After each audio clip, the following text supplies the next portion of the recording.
This episode is brought to you by listeners like you, our magical elixir, and the spellbinding boost behind this mic. Thanks for joining us on this fantastical adventure. Here's a taste of what's ahead.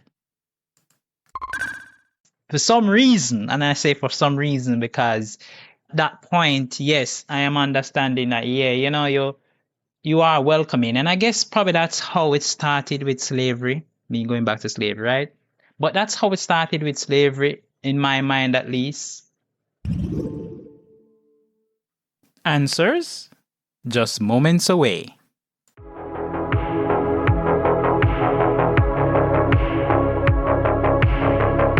Prepare for warp speed as we embark on a voyage through the vast expanse of science fiction in movies and television series. From distant planets to alien civilization, we delve into the heart of the unknown, unraveling the tales that have captured audiences for generations. Get ready to unlock the secrets of the universe on Code Flix.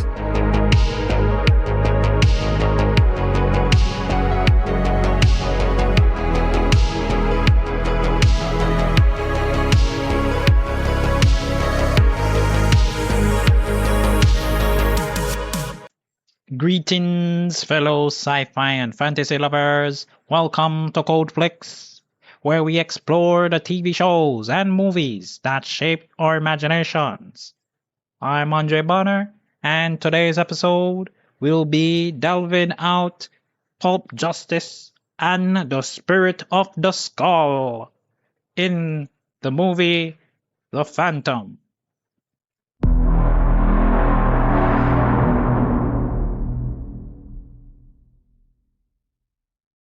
Defenders of the Earth, defenders. Lord of the jungle, the hero who stalks, the beast call him brother, the ghost who walks, Phantom. Defenders of the Earth, defenders. Some characters don't just wear a mask, they inherit one. Growing up, the Phantom stood out to me across Defenders of the Earth and Phantom 2020-40. Not because he was loud or flashy, but because he existed in secrecy, born to a legacy passed down through generations. The idea that a symbol could outlive the man wearing it, that stuck with me. No, I can't even pretend the 2009 miniseries did the character any justice. It wasn't faithful to the comics, and longtime fans felt the disconnect immediately. And yes, we also have to acknowledge the white savior complex that runs through many of these old adventure stories. That critique matters, and it deserves space in this conversation. Still, this film is worth a deep dive. The premise finds the Phantom under scrutiny after a series of mystical artifacts are stolen for clearly nefarious purposes. These objects aren't just relics. They're tools that could tip the balance of power. And once again, the Phantom is forced out of the shadows to recover them before the damage becomes irreversible.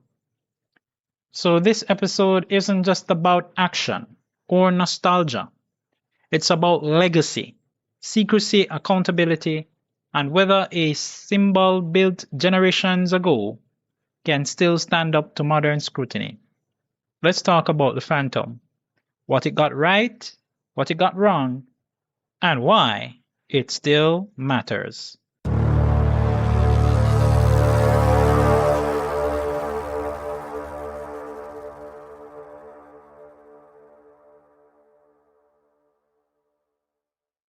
These are my personal insights and interpretations of The Phantom, including some of my favorite moments, themes, and characters.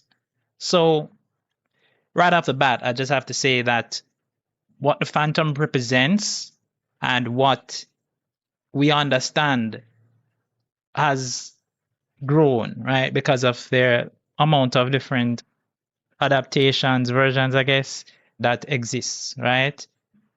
I am doing this particular film because it interests me the most based on my upbringing, right? And where I'm coming from, right? So while there are some things that I don't necessarily agree with now, I still do accept as something that is a part of, you know, the general idea around what this character represents. Anyways, let's get right into this classic. So, as the story is told, in the 16th century, you have this young boy where he find himself in a situation where he witnessed the death of his father, right? By the hands of a vicious pirate leader named Seng, right? Kabe Seng or something like that. And he's the leader of this brotherhood, which they call the Seng Brotherhood. Now, after the ship is attacked and thing, and the little boy escape by jumping overboard, right? Luckily for him, he's washed up ashore a island called Bangala, right? The fictional island of Bangala. And it's supposedly this Asian island and stuff, but in some ways it kind of connected to Africa. I don't know how that is, how the kind of square it in what it is, because Africa itself is one continent. But anyways, that's not what I'm here to dig on, right? So the locals, them take him in and they, make sure say I'm all right, I guess, and thing. And then for some reason, and I say for some reason because at that point, yes, I am understanding that, yeah, you are welcoming. And I guess probably that's how it started with slavery, me going back to slavery, right?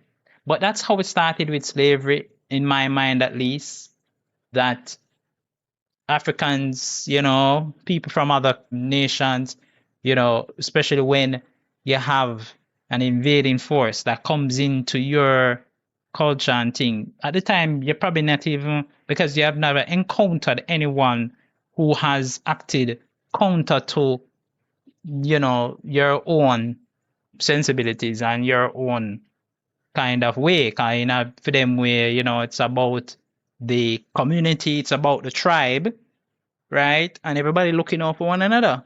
It's not dog eat dog. So when these men came to the lands, they basically were greeted in such a good way, right?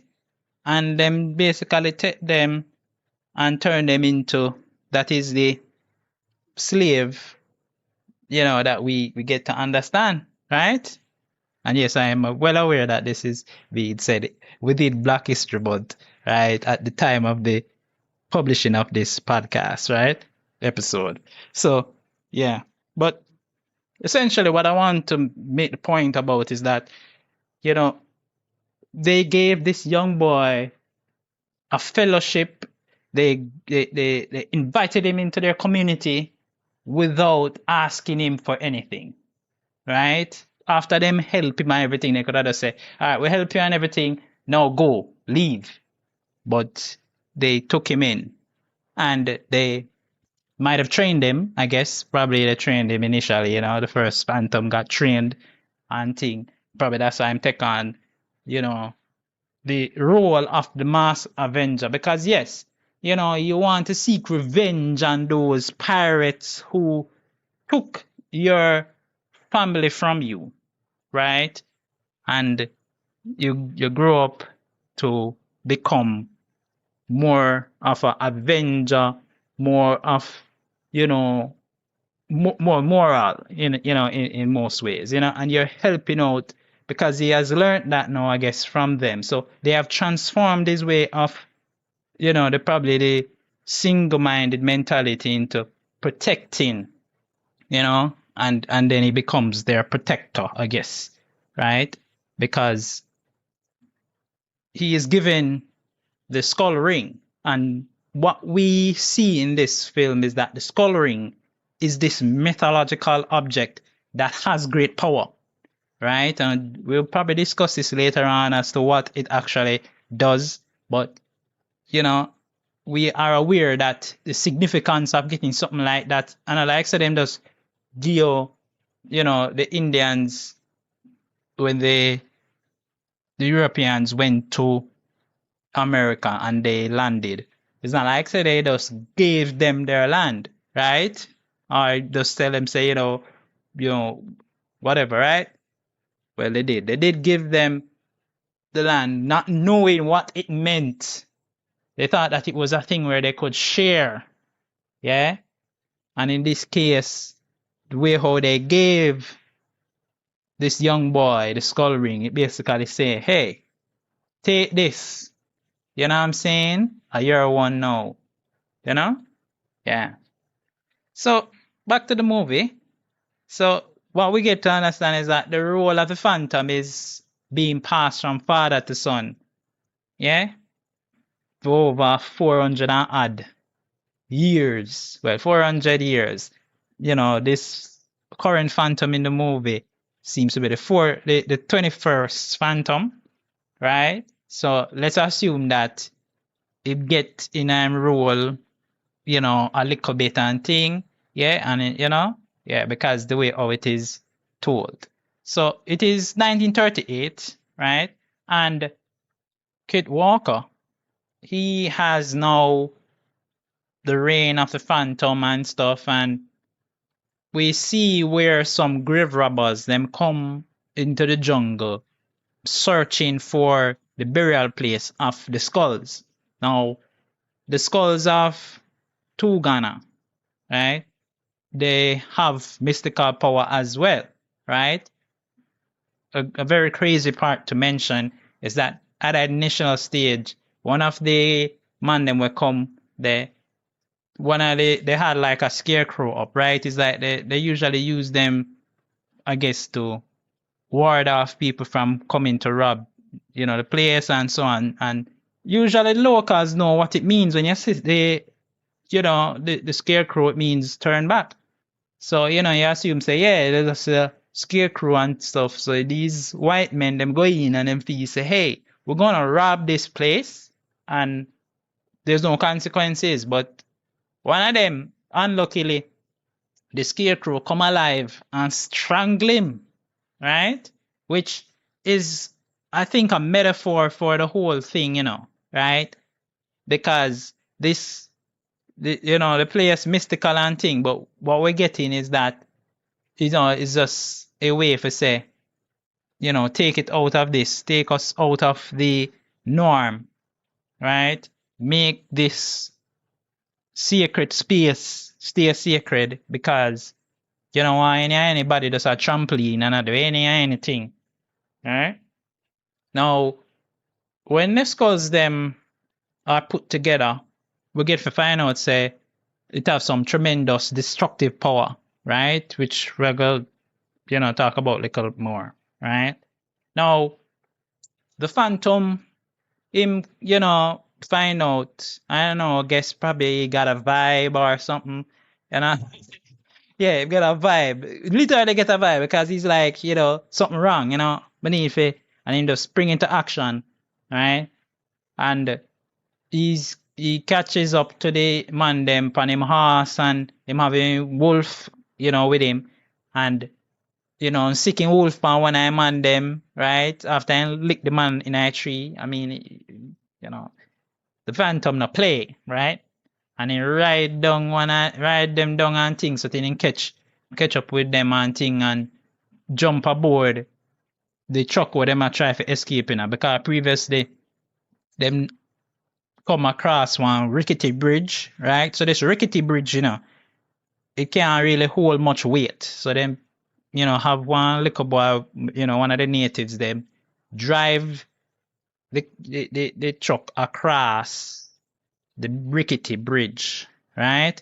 And then them take a little boy and tie him up and put him in the back of the truck. So now they might try escape now in a truck and thing, and Phantom the pan and tail Now, when the Phantom catches up with one of the man them, right, which is Quill, right? He's the leader of the grave robbers, right? He notices that the man have one tattoo of a spider on him, right? And what we get to understand is that when you have them, when you have a tattoo, basically you are a part of the same brotherhood because everybody wearing it, right? I mean, that I guess it's for plot conveniences. It's easier to explain that hey, he's a part of it rather than you have to be guessing, right? Because me I say, the first thing me I say is that this a man here, him never have to put on no tattoo or having tattoo be showing. You know what I'm saying? Why is it that it's necessary for the Singh Brotherhood to have their members be known that way? You know what I'm saying? You can't find some other way to conceal it or put it somewhere else where it doesn't show up so easily. You know what I'm saying? Yeah, and only the people them in the Brotherhood that know about it. Yeah, I guess evil knows no sense. All right, so the Phantom is able to save the little boy because Quill, after he realized that Quill thing there and Quill jump off of the truck, him hear one little boy around at the back, muffled screams and so on and thing, and him that when the truck end up back on the bridge, because it headed onto the bridge and thing. So the bridge a pop down with the Phantom and the young boy around the back. Phantom climb around her back now and I try to get the little boy out, and at every move and every tussle, the bridge I broke even more and more, cause that totally I give way now, cause too much weight upon it. So, that there's a seriously harrowing escape that the Phantom, and I must mention this as well, the Phantom was stabbed by Quill, right? One at a time. So he's injured and he must fear hold up him body weight plus he must fear hold on upon the little boy will get kidnapped. Right? So him save the little boy and the little boy is thankful that the Phantom was there and thing, and it's like, yeah, you're the ghost who walks, and thing, and him a fan out and thing. And the Phantom go back to him lair and get stitched up. Well, not really stitched up, more like his wounds dressed by him faithful companion, right? Then we realize the man them go back to the place where they come from, basically, right? Kit realize now, say, if his father was killed by that same gentleman, and that's why that gentleman did surprise when him see the Phantom, because he's like, didn't I kill you already? You know what I'm saying? Yeah. And he's like, yo, bro, you know what I'm saying? Like, the ghost who walks, bro. You know what I'm saying? Now, Kit's father appears to him as a ghost. And, it seems like it's a frequent thing because he's not, scared or, surprised by his dead father talking to him. And it seemed like a normal thing. And it looked like his father talked to him when nobody's around. So what does that say about the Phantom? Is he mentally unstable? Maybe. Possibly. Maybe. Or maybe, just maybe, it's one of the powers of the skull ring, Yeah, allowing you to commune with the ancestors. I must admit that this is another cultural appropriation because African history, as we understand it, right, the pieces that we understand, because a lot of it has been whitewashed. But most of what we understand is that Africans believe, right? A lot of Africans believe that they could commune with their ancestors. Yeah. Ain't that cool? And that would be so cool. I could talk to mama. I could call grandpa. I could, you know what I'm saying? Could link up with so and so and find out, hey, how are you feeling? How How are you now? And I'm saying like, yeah, may I go through that problem? Let me tell you about it. Yeah. Anyways, so they returned to the United States. That's Quill with the skull. We'll be right back after these messages. The legend lives on. This podcast isn't backed by gold sponsors or hidden empires. It's powered by passion, curiosity, and those who believe the legend should continue. Every listen keeps the myth alive. Every follow proves the phantom still walks. Every share passes the story to the next guardian. If this episode resonated with you, if it stirred your imagination or made you see the world a little differently, then carry the mark forward. Share it with a friend or colleague worthy of a secret. Because legends don't survive on silence. They survive when someone chooses to believe.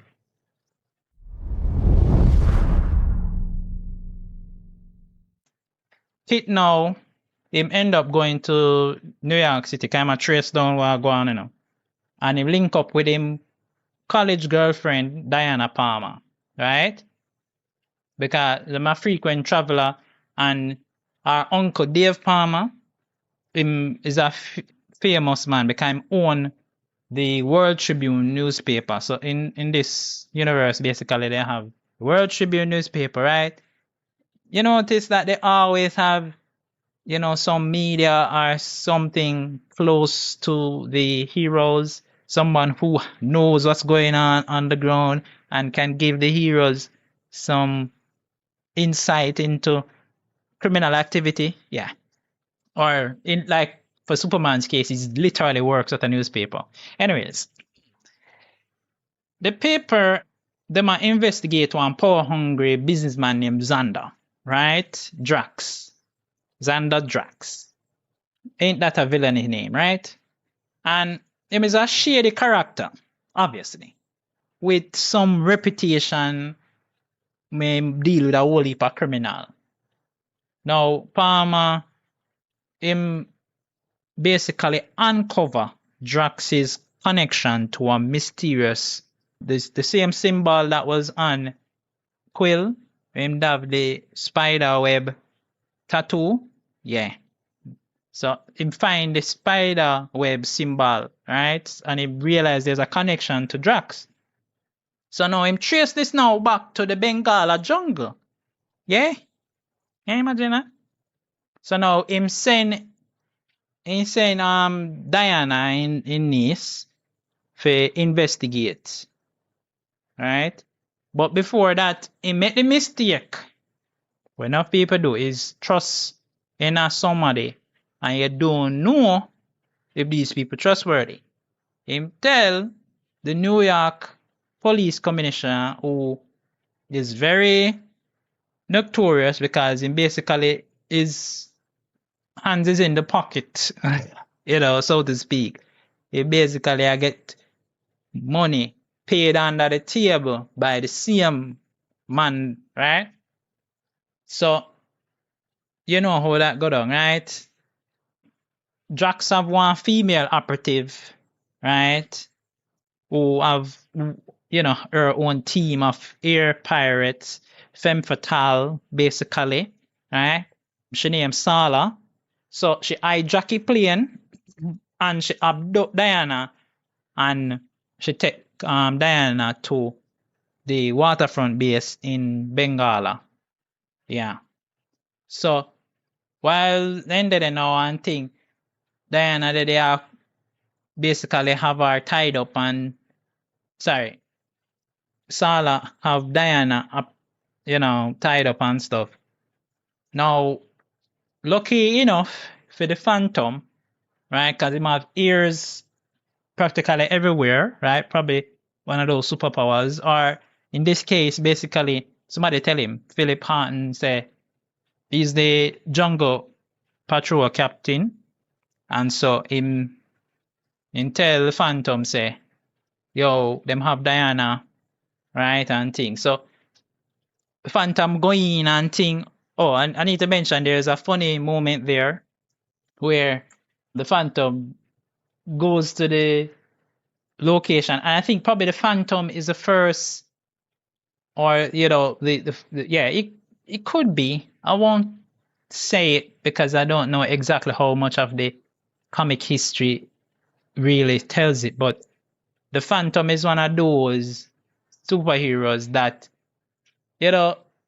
when time them have the link with the authorities, like in this case the Jungle Patrol captain, he sneak up on the Jungle Patrol captain in such a funny way because he must say, oh, use the door, and the man's like, I prefer a window. I prefer coming through the window, I'm like, seriously, So it always reminds me now of, Batman and how, Batman and Commissioner Gordon, them have almost the same kind of banter, in the, that's at least the way how they're portrayed, right? So as I'm, mentioning that. So Phantom makes his way to Skull Cave right after him going in and escapes with Diana, right? Of course, him now go on to reveal himself round of Diana because him don't want to give her that information yet, yeah? Although you can see him very affectionate towards her and thing, and him care for her. So, him just kind of play it cool for now. Well, as cool as he could, because he's human and you can see how him that behave even when his father attack to him. Because his father turns up again attack to him about something. Yeah. Now, Kit now, him go undercover as him civilian self, right? In a New York. Right? Can return to New York. And he meet with David Palmer again, right? And he would have meet back with Diana again, right? So, of course, she has mixed feelings because this is the first time she actually see him, you know what I mean? Since him disappeared suddenly upon her several years prior to that, right? So now, she has changed her life, one bag of things. So she has a suitor, right? A would-be suitor, I should say, named Jimmy Wells. This man seemed like him very interested in her and thing. So him a mention to her, say, him see one of the skulls them in the Museum of World History. So of course, Kit and Diana, them hurry over there now for, for catch it. Kit have him reasons why, of course. Diana have probably fair other reason as well. Now Drax and Feeman them now, them have for them reason, right? So they turn up there now and thing and them, you know what I'm saying, create a diversion and thing and capture Diana and Kit.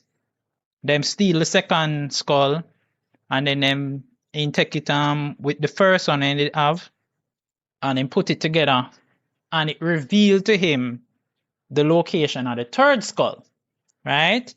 Which seems to be on an island that they somewhere out where it's uncharted, where you can't, it's not on any map, right? One place so then call the Devil's Vortex, right? Almost sound like the Bermuda Triangle still. But hey, it's comic, right? And them change names and change stuff, but you get the essence of what they're trying to say. Now, Kit, of course, managed to escape, right? And transform, in a phantom suit and sitting and thing. You know what I'm saying? When I say transform, him just basically put on it somewhere because we don't really see him like use no ring and, like some of the modern versions of the Phantom kind of making look like him, morphing time, Yeah. Anyways, him evade the police then because, as I mentioned before, the commissioner they in the pocket of Jack. So if Jack say jump, him say oh I. And so him send him policeman them figure capture the phantom, right? Now phantom get evade the police name and thing. And then Sala now, because she did find out something while she did have Diana, so that Diana have, something with the phantom, right? So she reveal, say Diana the phantom girlfriend, right? So she fly Drax, Quill, and Diana to the Devil's Vortex, right? But she never know. Say the phantom, right? Him did manage to jump on the plane, hold on the edge of something down at bottom with the they call the landing something where you go down in the water, the plantoons, right? And ride that basically going in, right? Now on the island now, Drax meet with the Pirate King, right? I say Pirate King as if this is One Piece. He meets with the leader of the pirates. That's another reference from One Piece. Is that saying I should do One Piece? Maybe I'll do it. Anyways, the pirate leader, Kabai Singh, right, who are the direct descendant of the Brotherhood's original leader. So you can see there's a parallel with the arch enemy, right? The protagonist and the antagonist in a way. Yeah, man. So, him possess a skull, right? The third skull.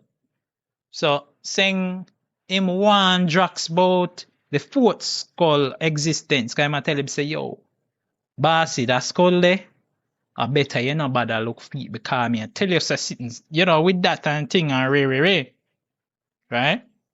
Because the fourth skull, it have the power to control the power of the other three skull.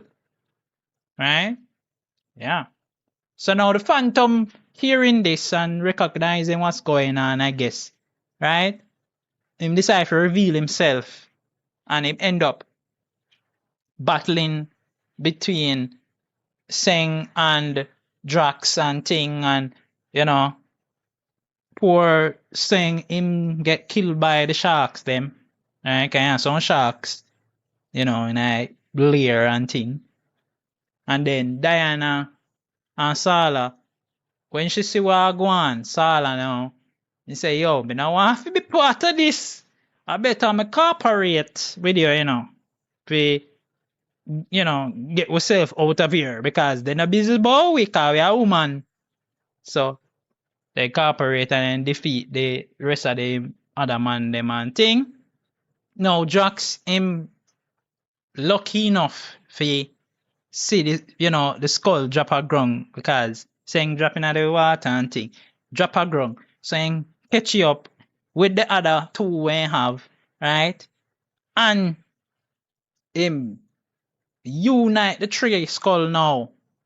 And him start turn the power of the skulls against the phantom. Not knowing say the phantom of him ring and him using ring ching, and them two of them they pushing and tell you it's a serious thing going right there. So magic power ring activate kind of thing and the two beams of energy, I guess, trying to repel one another. Now Quill get accidentally hit. And this is why I say I have to mention what really the power of the ring do. So him get hit by it and him get disintegrated right on the spot. There's nothing left. Just pure. I don't know what to say. It does nothing left. Yeah. Now Phantom use him skull ring, right? To turn the skulls them power back against them. Right? And it destroy Drax, destroy everybody, right? In a very powerful explosion. And then this now kick off a chain reaction. So it's a usual premise, in the end. It kicks off some kind of chain reaction, nuclear reactor, but in this case, it is a volcanic eruption. You know what I'm saying? Now, the Phantom, Diana and Sala, them narrowly escape it. Because when them a look upon it, they start bubble over and thing, and they reach a little good way away in our boat. And then, you know, them just lucky. That's all I'm saying, right? Now, the Phantom and Diana then return to Bangala, and Diana reveals to the Phantom that she figure out, say, him secret identity and him double identity, right? So, him never have nothing to do but for just remove him mask. And him tell her that him can only disclose all of him secrets to one person. And that is a woman he intends to marry. And probably this shock her and thing, and my lady say, I'm not ready for married yet. My lady just take with herself and go back to New York. You know what I'm saying? Now, Kit father appears to him and attack to him in a cave and thing, and I say, boy, my son, why you have to behave so with the girl? You know what I'm saying? You know, love her, Ray, you know what I'm saying? Why ain't you pursue her? Anyways, him father say, Diana will return to the jungle. One day.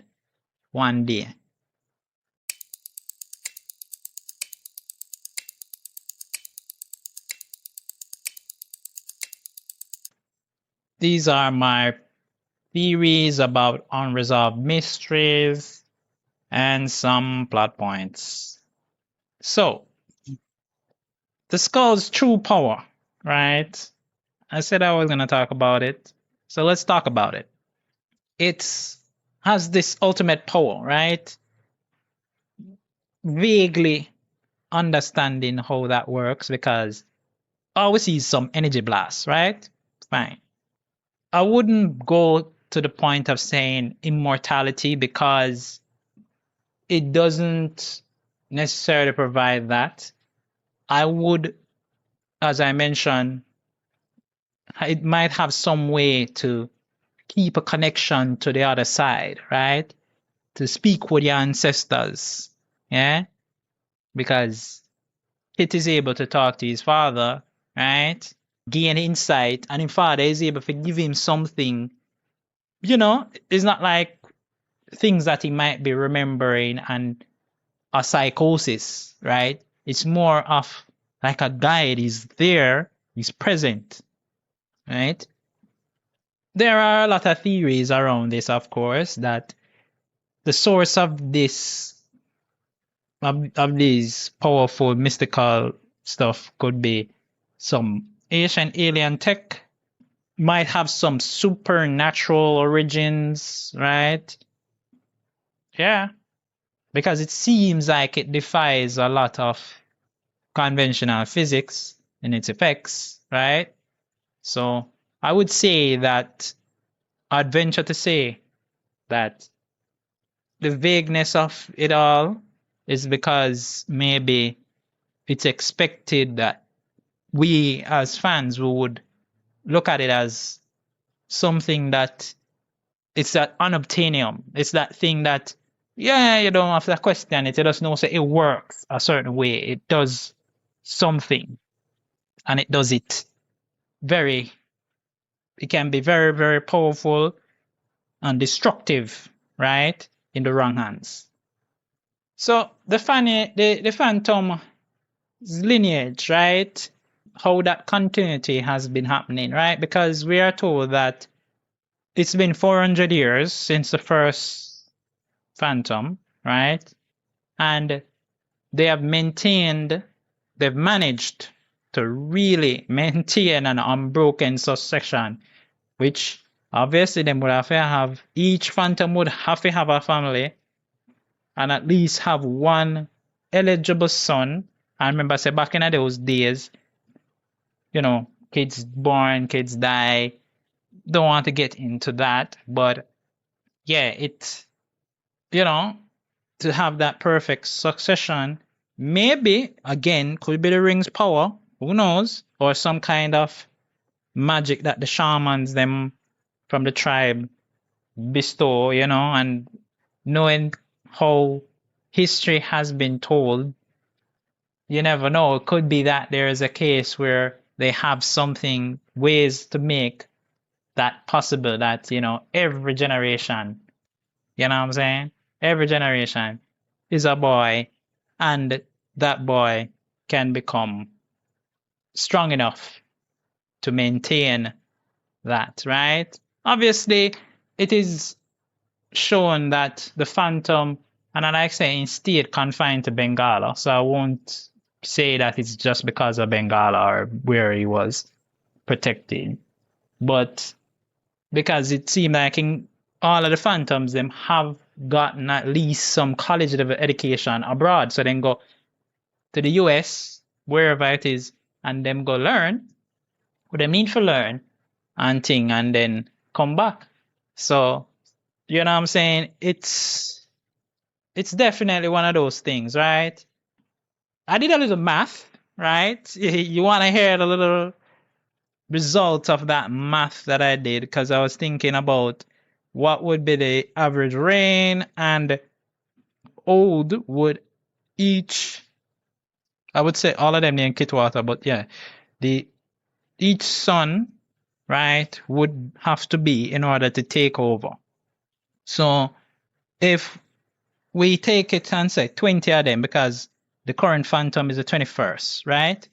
So we say 20 divided by 400, that's what? 20 years, right?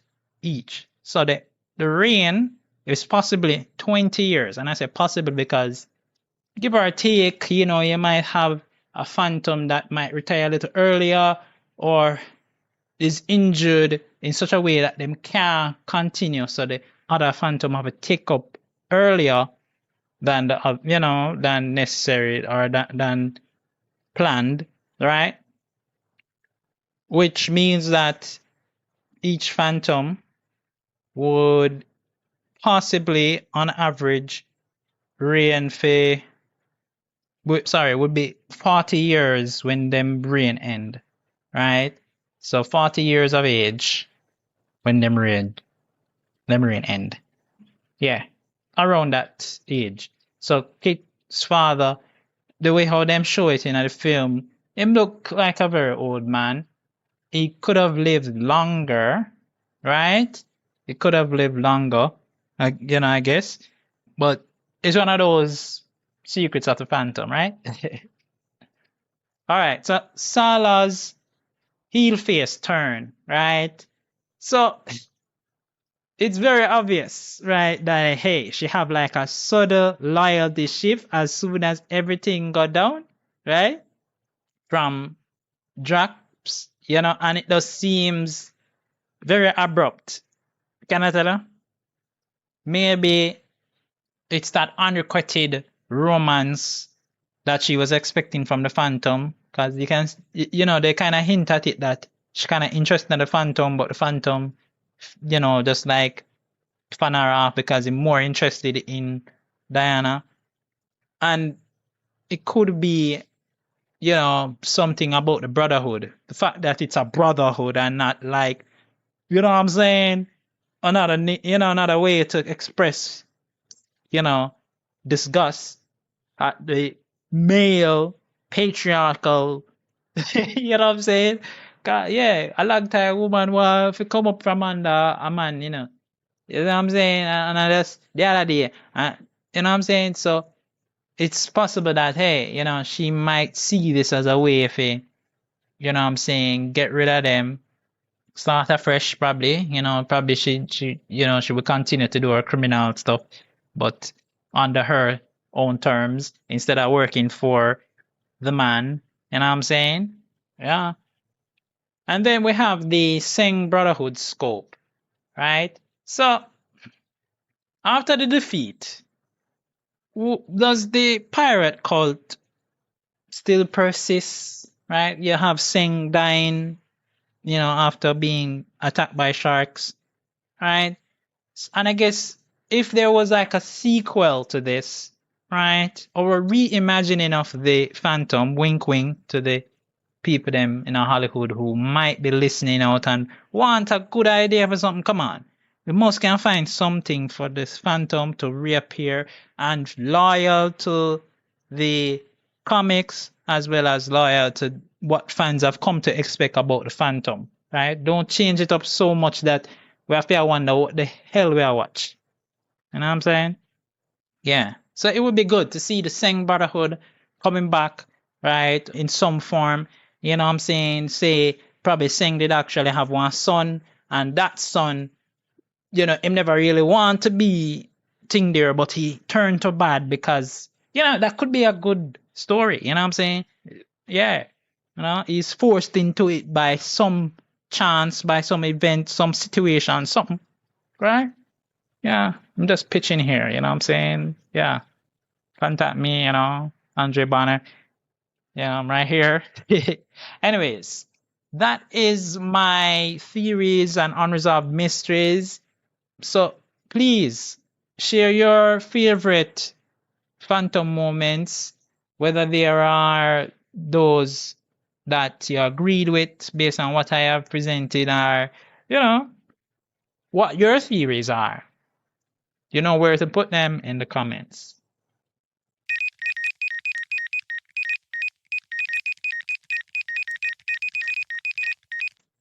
In this episode, we looked at the Phantom. So this original live action movie brought us a very close interpretation of what we expected from the cartoon, Defenders of the Earth, and then Phantom 2040.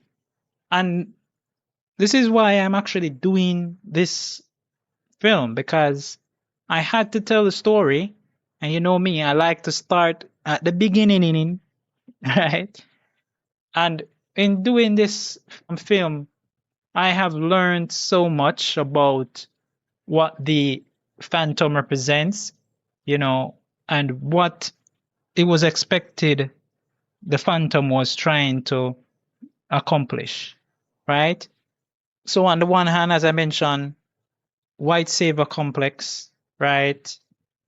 And on the other hand, truth and justice, right? For the least, people who can't defend themselves, right? Yes, the white savior complex is not necessarily something that you want to perpetuate because it gives power to a certain set of people. But at the same time, you have to acknowledge help when you get the help, right?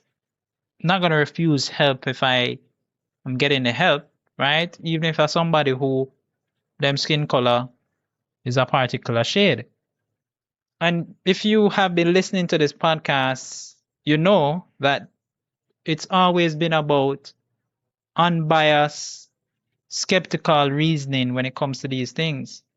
And as it is, slavery is something that has kind of groomed us in a particular way, right? And it didn't leave us with much options. But like Marcus Garvey said, and many others have said, we have to transcend that, right? We have to raise ourselves up out of our mentality. Because if we don't do it, who's going to do it for us, huh? Yeah.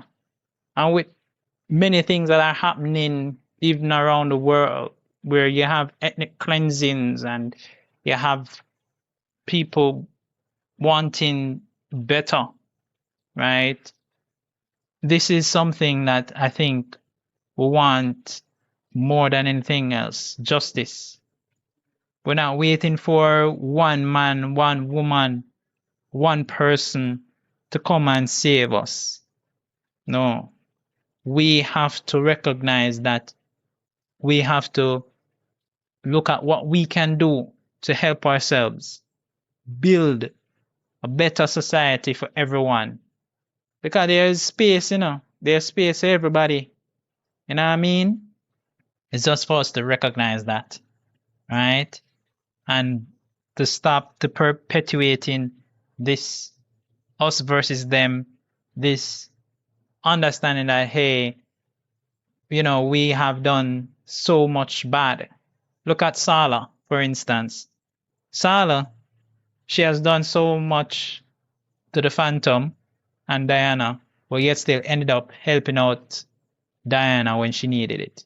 Who knows? Maybe she might turn back to her evil ways and she's not totally out of it, but the fact that she was able to recognize in that situation that she could help, yeah, and she did, right?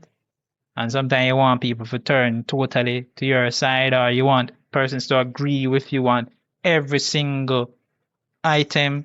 But sometimes if you can even get them to the table to talk about it, that in itself is an accomplishment. So that's just my little 2 cents relating to the Phantom, right, and society, where we can go, right? We can all pass on these little knowledge, these little things to our generation. It doesn't have to be with sons, right, like with the Phantom, but we can be to our sons and daughters. We can continue to perpetuate a better type of humanity, one that we can marvel at, one that we can feel comfortable leaving the next generation for.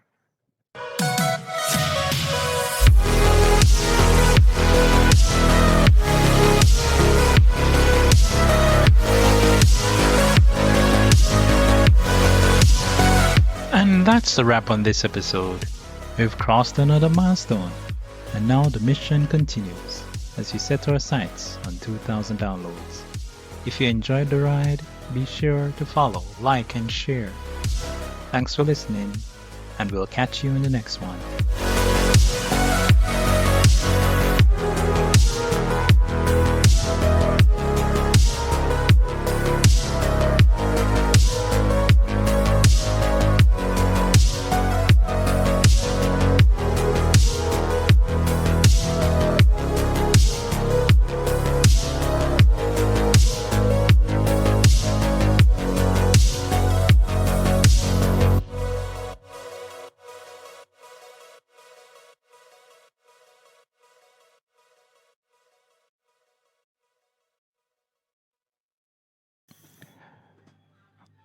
This content is CAN credentialed, which means you can report instances of harassment, abuse, or other harm on their hotline at 617-249-4255 or on their website at creatoraccountabilitynetwork.org.